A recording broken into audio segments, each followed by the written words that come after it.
Hello, everybody, and welcome to the Know Your Shit podcast, where our knowledge and pride in what we do drives us to be excellent. My name is Josh Cadillac, and I'll be in the driver's seat for today's show as we learn how to stop chasing paychecks and start building a business we can be proud of.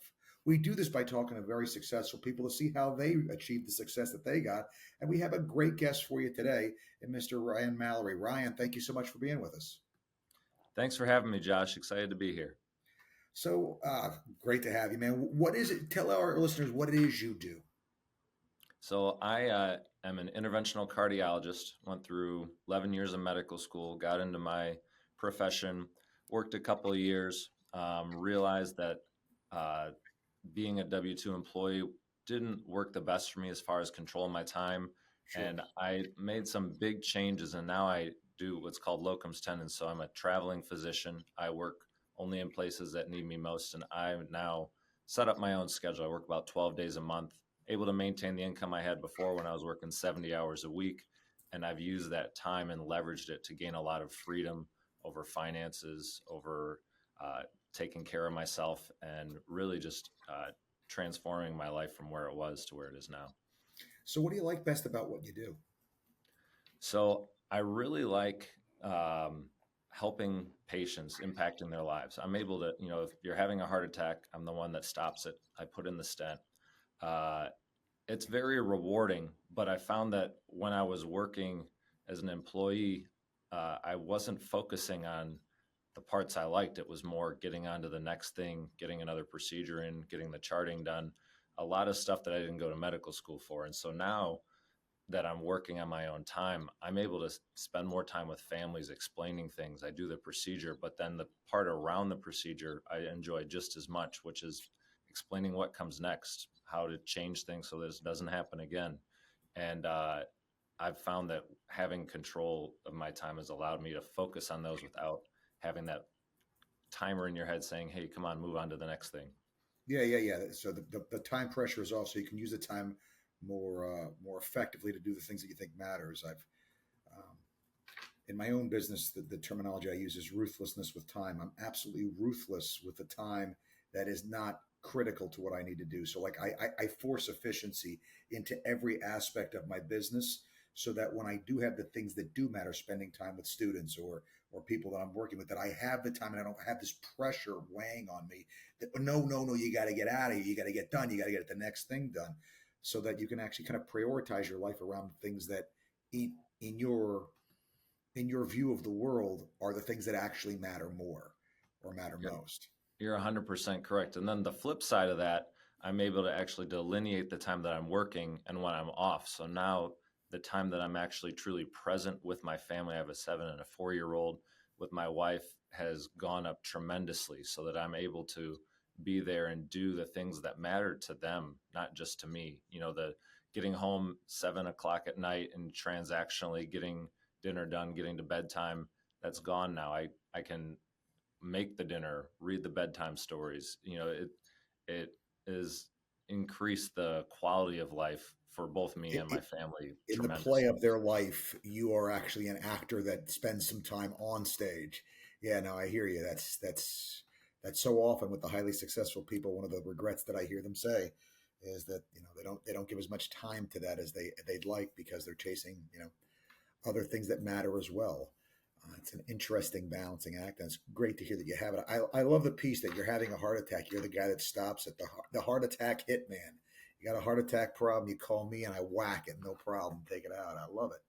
That's what I do. There It's you go. Gotta get the shirts made up. Heart attack hitman. I've never heard that before. I like it. I thought you might. Where do you think all the success came from for you? Right. So I think, you know, the as far as my success in medicine, I always had a drive to help people, and I had a good role model with my father, who was a physician as well. And really, it was medical school, and training. It was being able to put one foot in front of the other, despite it being not fun, and doing Mm, it anyways. So, kind of knowing what needed to be done and continuing, even if it didn't feel great, knowing that in the end, the uh, ability, the sum of all of the experiences was going to outweigh the pain now. So kind of deferring that, I think, has helped me get through a tough specialty. And then I kind of took the same mindset when I transformed my life, going from a stable job to being a 1099. It's scary. Everything's in your own hands. Sure. Nothing's for a given. And it's like, I know these are the steps I need to take, and just doing it, even though it didn't feel good at the time, but keeping, your eye on the goal at the end, Absolutely. persevering through that. Absolutely. It's like, any of the medical procedures that you do, they don't feel good in the moment, but if you want a better result in the end, you have to do these painful steps and work your way through it. No, Yeah.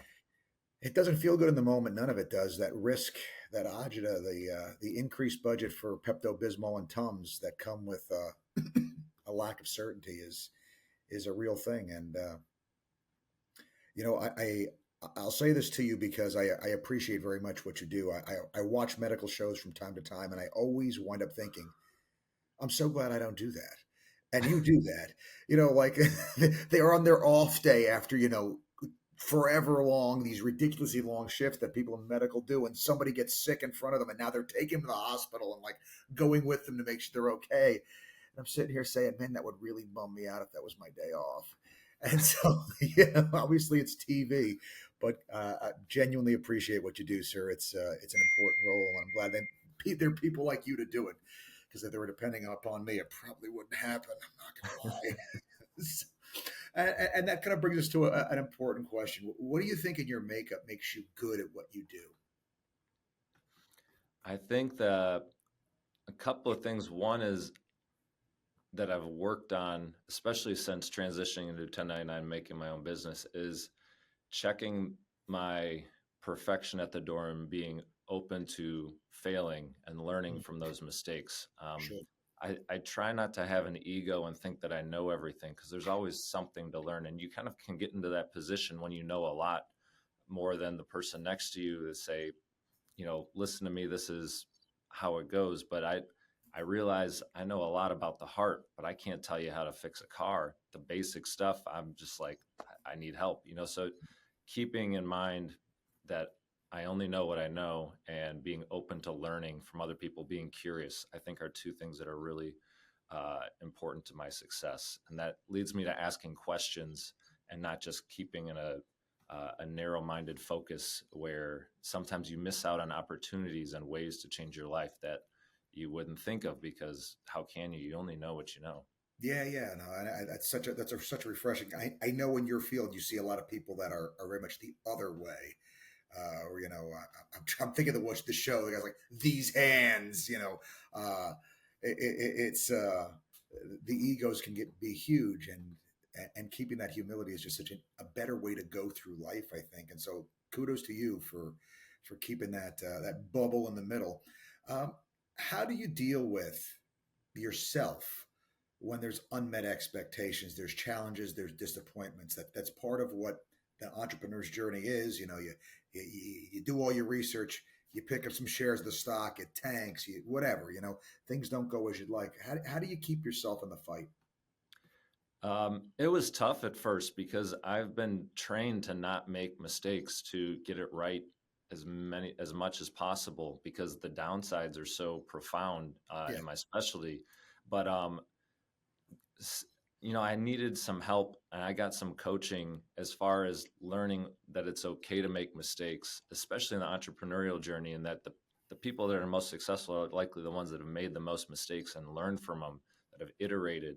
And being able to, that was a tough transition, where I didn't take it, would take everything personally. Like I had control over it. And it's like, who are you to think you control what the market's going to do, or what, you know, a lot of stuff that you're learning about, just do it, and then learn from it, and then do it again, and then just decrease that amount of time between tries. You take that perfectionistic tendency away, and you get a lot more momentum, because you figure out what works and build off of sure. it. Well, I mean, I would imagine, and you correct me if I'm wrong. That's why medical school is so long. It gives you an ample proving ground to make your mistakes before it actually has the consequences. And when it comes to business, there is no school for that. You make the mistakes. School is every day. And I mean, as you become a more mature investor, you obviously make fewer mistakes. Kind of like when you become a doctor by this point, hopefully, you don't make in those silly mistakes because you made them earlier. You still make mistakes, but nobody's perfect. But hopefully make them sooner. So there's like no proving grounds in investment. Yeah. You go do it, and you learn from the pain and Right. suffering, I guess. Yeah, in medical school, you have tiers. So you're an intern, then you're a resident, then you're a fellow. And so when you're trying to do stuff, there's oversight and there's a backup system to make sure that it doesn't affect the overall outcome. So you kind of are protected when you make a mistake. Someone's like, okay, actually, we need to do this. And they can override or take the reins Yep. so that you learn and like, okay, I won't do that again. But the outcome is always good and as good as it can be, but yeah, when it's in business it's you, and then you just NAS, at bud. the end of it it's like NAS. No adult supervision. You are right. on your own, Yeah, and that's it not sucks always the sometimes. greatest feeling in the world. Uh, so let me ask you this: What's a tool you'd suggest to help the folks listening? What that you something you would suggest? Well, the as far as in regards to what, in getting into entrepreneurial Kind pursuits of or yeah, sure. What you've learned along the way. What's something that I know you have a program, and you could tell us about what you're working on your website that you've come up with. yeah, so I've found that transition to getting to the time freedom and being able to pursue whatever entrepreneurial goal you want to is very difficult, especially for physicians and probably other high income earners. And, I've launched a site, halftimefreedom.com. I've got some free resources that kind of help physicians if they're looking to take control of their time, to regain the ability to control their destiny. It gives them some blueprints on how to do that. The other thing that I've used a lot to help me is short-term rentals with tax savings, to help shelter W-2 income and give that financial freedom to then pursue uh, time freedom. And there's also some free guides that can help with that. And I think that if you're looking to go into those two areas, I'd love to help because it's tough to do it on your own. And so if I can be that, like I said, I was there by myself, but having a coach really helped light a fire under me, and having somebody that's done it before and say, hey, these are the pitfalls I've found, and this is how we can help avoid those, just kind of accelerate that difficult period for other people trying to do the same thing. Interesting. Why short-term rentals? Why is that the preference? So, especially for me, I had a relatively large W 2 income. There aren't a lot of tax breaks to shelter that from taxes. I kind of just paid as many taxes as possible, and was phased out of a lot of the um, tax breaks. But with Sure. short term rentals, there's something called a short term rental loophole where if you buy the property and you put in a certain amount of participation called material participation, it can be up to 100 hours, but it has to be more than other people. So if you do it right, you can acquire a property, get it up and in service, get a couple renters in, and then you're able to take about 20% of the value of the property and then use that to shelter your W 2 income with a cost segregation study. And Okay. so Okay. by So using you're this, using cost seg to take you up from the 39-year depreciation that you normally have, and front loaded. And so, right. right. Okay. So your life cycle on keeping the investment though has to be relatively short. You're gonna have to take and flip out of there to and 1031 into something else at some point. Right, and that's the trick is you got to underwrite it properly. So if you want to try and make it passive, you got to hand it off to a property manager. But when you're doing all the work up front, it's profitable, and then you hand it off to a property manager who takes 15%.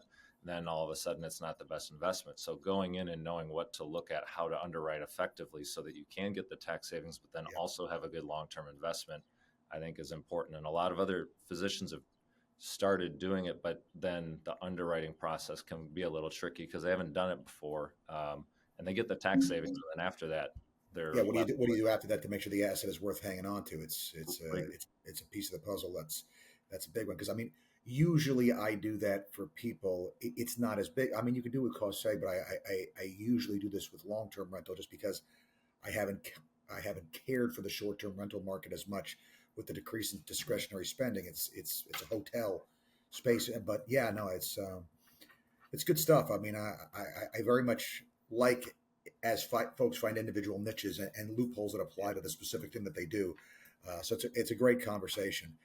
Yeah, And especially with physicians to get reps or to be able to do that with long-term rentals to offset their active income. It's almost impossible to work more hours than you are as a doctor, and it's at like 750 minimum. So it's not that it can't be done. Sometimes they have spouses that get reps, yep, uh, and then they're able to go that path. But this is something that I found is a little more accessible, and it doesn't just have to apply to physicians. It's anybody that has a high W-2 income yeah. that No, for me, it's professional athletes is the one that I usually see play absolutely. with this. You get their real estate license and a few other little things here and there, and you can take and get it to count against the passive. You can get the income to count as active and count as active losses then instead of passive losses, and offset some Absolutely. of that 37% uh, hit that we're taking on the top income tax brackets. So yeah, no, that's one of the things that people don't understand, that tax is a direct cost against profit. It's the last thing you figure out before you see how much you make. You're sitting there, you work your butt off, and you're looking at this little pile of money, and here comes Uncle Sam saying, "Where's my taste of the Right. action?" So Here's half. yeah, Half the estate. here's your piece, bud, for doing absolutely nothing. Facilitating the environment that I thrived in. Thank you so much, but yeah, so I mean, anything you can do goes directly straight to the bottom, dollar for dollar to the bottom line. Um, It's it's a big powerful. deal. Yeah, no, it really is. So, what do you see as the opportunity in the market today? What's got you excited? What are the things you're looking at? Well, the part of the with this cost segregation strategy, bonus depreciation, it's started to phase out, and the current administration is talking about bringing back that 100% depreciation in the first year. It hasn't happened yet. A lot of CPAs are saying that it's just a matter of time. If that then goes through, this becomes a very powerful strategy over multiple years that you can use. So, you know, personally for us, we're looking to do that. But then once you have equity in a property, the idea of 1031 exchanging and increasing to a larger Always. amount is very powerful. And we're looking through that as well. Getting a multifamily with multiple doors just from a single unit to start out, you can kind of go up the stair steps and get a lot of passive income that initially you started with a small amount. Yeah, And so no, that's what we're looking into right now. I don't know what your numbers are going to look like. To me, to the numbers that I look at typically when I'm underwriting these, it's around 10 years. Mhm. For the appreciation to be in an appreciate if the market appreciates enough, but like in a stable market, around 7 to 10 years is how long you have to hold it for the appreciation to be enough, and going into that higher depreciation of that new property where those two things come together, where it's not just better to take and refinance to pull money out, where that depreciation differential is going to be big enough that it really compensates. Because unfortunately, real estate is one of those assets you can't day trade because there's too much Right. cost going in and going out. So you got to make sure your costs going in and going out are going to be covered. But hanging on the properties, there's so many investors that get this idea of you buy the property, you hang on to it forever. You can't. I mean, just the money's not working as well for you if you hang on to the assets. You have to flip the asset into something bigger. Go back Yeah, into the debt and take the debt back up to where it was. right. You look at what the cash flow is versus what the equity play is, and at some point that turns where your return on investment doesn't make as much sense. But I love the idea of having, at least for me, an alternative cash flow source outside of medicine, where I'm kind of taking, I'm right now I'm trading my time for money, but being able to do that independently Sure. gives more freedom that you can then be a little more picky on how you practice. Yeah, no, I mean, that's a conversation that I usually have with someone. What I do with my athletes a lot of times, like right now, what you don't want is cash flow, because cash flow is taxable, right? What you Right. want is a property that's generating at least enough to cover its debt service and maybe a little bit of positive income, so that you have some cushion in there. But what you're looking for is the mortgage interest deduction stacked on top of the depreciation deduction to give you all these surplus losses. If you can then take and do what you need to do, as you said before, to make them active losses to offset your ordinary income, that's perfect. And then as you age and you decide you want to scale back, now we change the loan to value ratio of the new property that we go and we reduce the debt so that the income is higher from this property. But now it's instead of a $3 million property, it's a $40 million property we're working Right. at because we've done this model so well. Well, the rent roll on a $40 million property is going to keep you in cars and trips and all that other stuff a lot better than a smaller property. So it's really growth mindset right now. In my mind, that's typically how I frame it. Obviously, it's dependent upon the individual investor, but yeah, man, it Yeah. sounds like you're doing some great stuff. Yeah. And the other thing that I found being a physician, it's kind of helpful is you have more of a runway to do this because your income from your day job is relatively high. If you're living below your means, you can mess it up the first time and still build up Be enough okay, yeah, equity to do another property. And so, you're learning something new, but at the same time, if it all falls through, you still have a great profession that you're passionate about. You can still work. yeah. But And I mean, it's not like a professional athlete where you're like one tackle away from it all being over. Like absolutely. there's usually you can do it for a good length of time. My brother's a college professor. I say the same thing to him. And like, you don't have to worry about a football injury taking you out. You can be a philosopher for a very, very long time. Agreed. Um, what would you say is the most important thing you've learned in the process of doing what you've done in your journey, Ryan?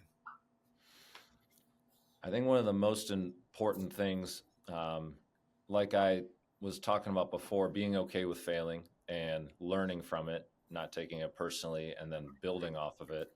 And then, you know, I've, as I've had a little more time, started reading more books, getting more different philosophies. I just read a book, The Psychology of Money with Morgan Housel. And one of the things he said was that using money to gain control of your time has the biggest returns, biggest dividends of anything that exists in finance, because now you're doing what you want to do and you take off the pressure to make as much money as possible as quickly as you can because you're not happy with your situation. Mm-hmm. So having that time freedom, which is the ultimate goal of what I've done and have been able to really achieve, gives you a lot more leeway to go after some of these other investments without the stress of having to have your returns really high right now. Because if you extend your timeline, your returns go up and your risk goes down. You can, you know, Yeah.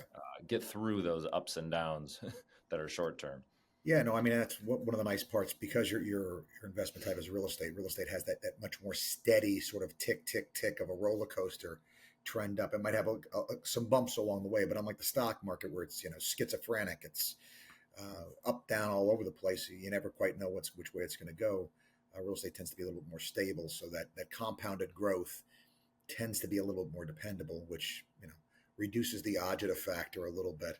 I would say Yeah. if you want a great book on money, Ryan, best book I ever read on it was a book called The Bitcoin Standard. Wouldn't sound like it. Hmm. I don't know if you ever read it. First No. half of the book is just about the history of money, what makes a good money, what causes inflation, how different currencies around the world that were very strong eventually, ceased to be effective, and what caused it. And so, because I mean, obviously, whenever you're buying anything, you're using money to do it. So you're reducing your position in money and to extend your position. And in my case, usually it's real estate. And so, if you understand the weaknesses of money, it becomes clearer where the incentive is to do that. The guy makes a great case for cryptocurrency in there as well. I would say, which I'm not, as far as crypto goes, that's my racetrack money. Like I don't know what's going to happen, but I think it's a good thing. Right. Real estate is my, this is where I really care about money. Um, but yeah, if you want a really worthwhile read, Safadin Moose is the guy that wrote it, but it was one of the better money books and like very approachable, fun read. Let me ask you a little bit more of a 10,000 foot view question, if you're okay with it. Of What would course. you say you're most proud of in business that you've accomplished to this point? What am I most proud of in business? In your career in business, I mean, like as you take a step back, if you had to say, hey, that's the thing. I think I've I think I'm most proud of just the curiosity that I've been able to question whether my current reality was the one I wanted to Okay. be in, and being able to adjust and pivot and keep the humility going through that to grow. I didn't keep in a track where you just keep your head down for 30 years and then it's retirement and what do I do? I'm trying to adjust and make, my values have changed. When I started medicine, I was 21 years, 22 years old. Now I'm 37. I see the world very differently. My priorities are very different. So my idea of what I was going to do when I started, I'm the different person than I was then. And I'm, uh, have the humility to say, all right, I'm going to have to question some of the narratives I've had in my head and adjust so that it's best for me and my family. Well, that's called what we've got to call it growing up. That's the growing up process, right? You start thinking this, and you look back and think, "Man, I was nuts." Then you get a little bit older, you look back and think, "Man, I was nuts." And it's this kind of growing process until well, we stop being. I think is the end of that cycle. Similar question, but a little bit more personal, Ryan. What are you most proud of in life you've accomplished to this point? Um, I'm most proud of the presence I have in my kids' lives, that I'm able to be present for the things that matter most to them, Hmm. which I didn't think were important. If you asked me going through a year, what were the most important events of the year going forward? I wouldn't have said it was the play at 2 in the afternoon that my kids have been working on for 3 weeks. Going stopping and going to an arcade because I didn't have to. Yeah, I picked them up from school and we just went home and spur of the moment went over and had fun. Like I think I have been as present as possible, and I've noticed a big change in how they respond to me. And this is I'm like the coolest person in their lives for the next 3 to 5 years, yep, and I want to take that time and make the most of it and yeah. continue to Because grow. after that, the radical change in your standing is That's what uncomfortable I for a hear. while. Yeah, yeah. No, you go from rock star, coolest person in the world to nothing, and the spawn of evil, and then you bounce back. There's a bounce back, but I will tell you this, Ryan. Speaking from personal experience, my father did much what you did. He prioritized spending time with me, and anybody that's read any of my books or anything that I've done knows I can't talk for more than a few minutes about my life without talking about my father and the impact that that time had. So, brother, you're fighting the righteous fight, man. Keep it up. It's good stuff. Um, you'll be a big part of what makes them who they are, and they won't forget it. So, keep it up, man. Awesome. That's great to know. Great to hear. So, one piece of advice you'd go back and give that you'd like to give our listeners. One piece of advice that would be the thing that you think may never hear talk to these folks again. What would you say to them? I think one piece of advice is to take some time and reflect on where you are now and look at where you were when you started your journey. And is it the same, or do you need to adjust some of your expectations or worldviews and be okay if that is different? And that's not a sign that you didn't make the right decision before, but that you've evolved and are ready to then grow into something new. And it takes some humility and to do that, but taking some future risks or changing course can really lead to possibilities you didn't think could be you. Absolutely. All right. This one's not a pleasant question. I'm sorry. It's a tough one. What one book would you recommend? Well, if we're going to talk about one book, most recently I read The One Thing by Gary Keller, and that has been a pretty awesome book. It kind of sums up a lot of what I'm trying to do, and with you focusing on one thing that makes everything else unneeded or a lot easier. And it kind of focuses you on a day to day where to spend your efforts to exponentially grow and rather than just reacting, being proactive. Uh, and I think that's been a pretty powerful book.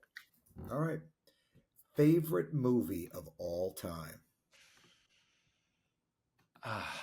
Lord of the Rings: Return of the King. I saw it on my birthday in high school, and I was just watching it on the airplane coming here. It doesn't.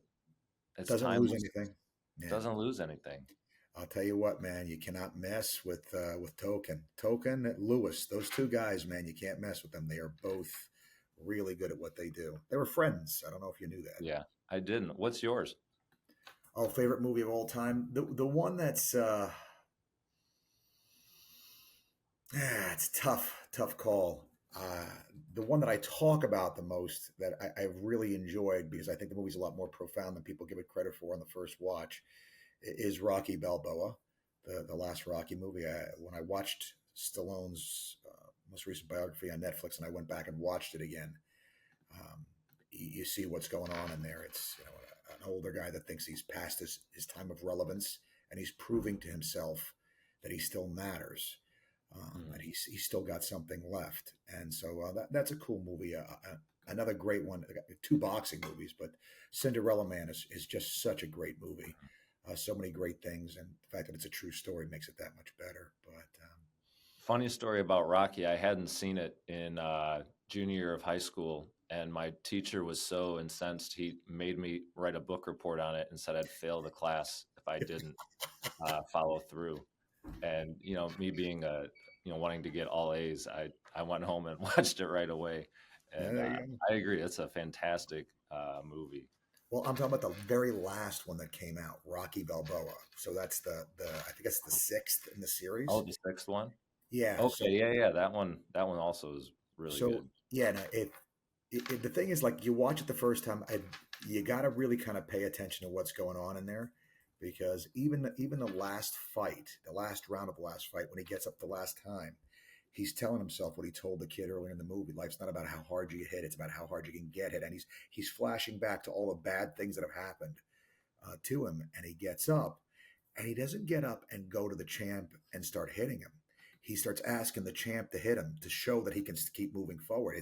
It's a really cool thing. And then at the end of the actual fight, he doesn't stay in the ring for the results because it Mm. wasn't about the results. What he needed to show himself, he had already done in the ring.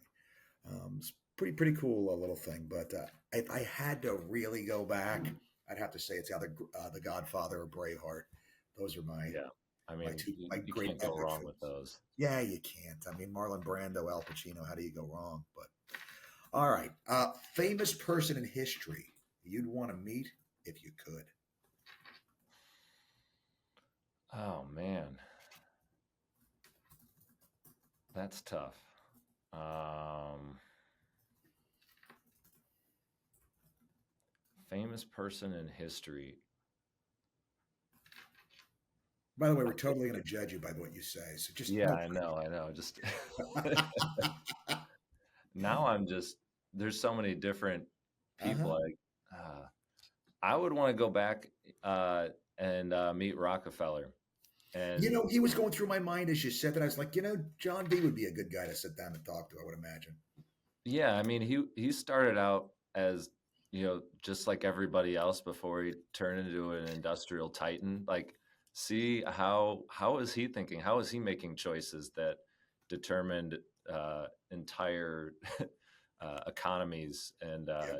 different you know consolidating his fortune? How did that happen? I think being his shadow would be very interesting. Carnegie and Rockefeller, two guys that really did a lot of stuff with not a lot going for them, not a lot of education. Super interesting guys. Similar question, bit more personal. You're getting a theme here. What person from your past would you want to sit down with and have lunch with today if you could? Um, I'd say my grandfather. Okay. We One were really piece. tight when I was little, and he passed when I was about fifth grade. So I never was able to actually ask him the meaningful questions. He fought through Second World War, Sure. raised my father into an awesome guy, and I think having a sitting down and eating lunch with him would be pretty awesome. Yeah. Now figure out what made him tick. Yeah, it's a very different generation. He went through a lot, and I mean, he was successful. So some of the adversity, I can only imagine. I've been very fortunate in comparison.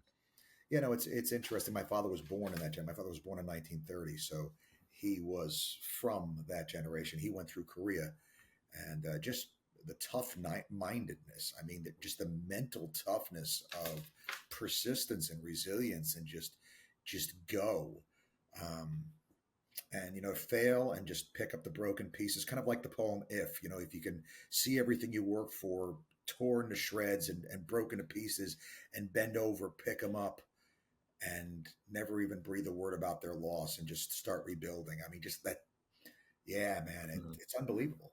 Unbelievable people. But I mean, I saw the difference when I was in training at the VA, World War II veterans versus Vietnam veterans, someone who volunteered to go to war versus someone who was told they had to go to war, just the complete personality and mindset, you know, 30, 40, 50 years later, just as a patient, were very different. The World War II veterans they just calmly took news. What do we got to do next?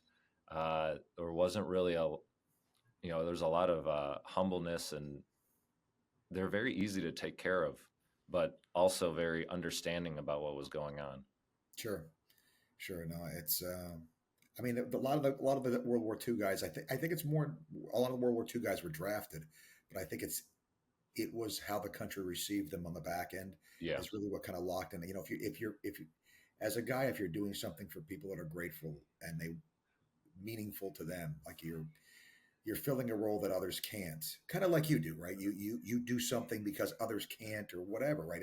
right. It gives meaning to the thing. But if you come back and then you're despised for what you did, That's a great point. that really it's got to be rough. I mean, not something I think about frequently, but as you bring it up, I think it's a pretty interesting idea, like how the differences are.